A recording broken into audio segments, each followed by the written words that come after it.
আসন্ন জাতীয় সংসদ নির্বাচন উপলক্ষে নির্বাচন কমিশনে আপিল শুনানির প্রথম দিনে প্রার্থিতা ফিরে পেয়েছেন ৫১ জন প্রার্থী। প্রধান নির্বাচন কমিশনার এএমএম নাসির উদ্দিনের সভাপতিত্বে আজ ৭০টি আপিল আবেদনের শুনানি শেষে এ সিদ্ধান্ত জানানো হয়। শুনানিতে একজনের প্রার্থিতা বাতিল করা হয়েছে এবং ৩ জনের বিষয়ে সিদ্ধান্ত অপেক্ষায় রাখা হয়েছে।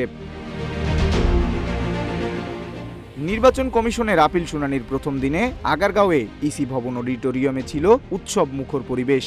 যথাযথ শুনানি শেষে শুরুতেই সুসংবাদ পান ৫১ জন প্রার্থী, যাদের মনোনয়নপত্র আগে রিটার্নিং কর্মকর্তারা বাতিল করেছিলেন। আজ তারা আইনি লড়াইয়ে জয়ী হয়ে নির্বাচনের মাঠে ফেরার সুযোগ পেলেন। কিউব হোল্ডিংসের গল্পে সেই রেখাটি আঁকা হয়েছিল আজ থেকে ১ যুগ আগে। নকশাই আমাদের ভাষা। Cube holdings limited. প্রার্থিতা ফিরে পাওয়াদের মধ্যে উল্লেখযোগ্য হলেন কক্সবাজার ২ আসনে জামাতে ইসলামীর AHM হামিদুর রহমান আজাদ, ঢাকা ৯ আসনে স্বতন্ত্র প্রার্থী তাসনিম জারা এবং ব্রাহ্মণবাড়িয়া ১ আসনে বিএনপির এম এ হান্নানের আবেদনের পরিপ্রেক্ষিতে স্বতন্ত্র প্রার্থী SK একরামুজ্জামানের প্রার্থিতা বৈধ ঘোষিত হয়েছে। এছাড়া প্রার্থিতা ফিরে পেয়েছেন রংপুর ৪ আসনের শাহ আলম বাশার, শরীয়তপুর ১ আসনের মোহাম্মদ গোলাম মোস্তফা এবং গাজীপুর ৫ আসনের খেলাফত মজলিসের রুহুল আমিন সহ আরও অনেকে। তালিকায় রয়েছেন জাতীয় পার্টি, ইসলামী আন্দোলন বাংলাদেশ, বাংলাদেশ সুপ্রিম পার্টি সহ বেশ কিছু প্রার্থী।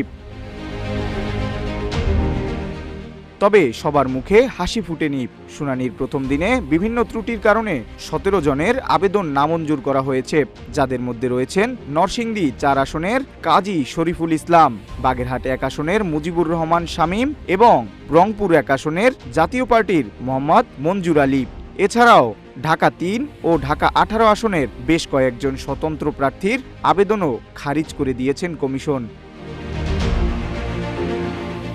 অন্যদিকে মুন্সিগঞ্জ ৩ আসনের মোহাম্মদ মহিউদ্দিন, যশোর ৫ আসনের মোহাম্মদ কামরুজ্জামান এবং পটুয়াখালী ৩ আসনের মিজানুর রহমান বাবরির প্রার্থিতার বিষয়ে সিদ্ধান্ত এখনো ঝুলে আছে। প্রথম দিনের এই শুনানিতে সিইসির সাথে ৪ নির্বাচন কমিশনারও উপস্থিত ছিলেন। পর্যায়ক্রমে বাকি আবেদনগুলোর শুনানিও সম্পন্ন করা হবে বলে জানিয়েছে ইসি। SM আমিনুল ইসলাম, রূপালী বাংলাদেশ।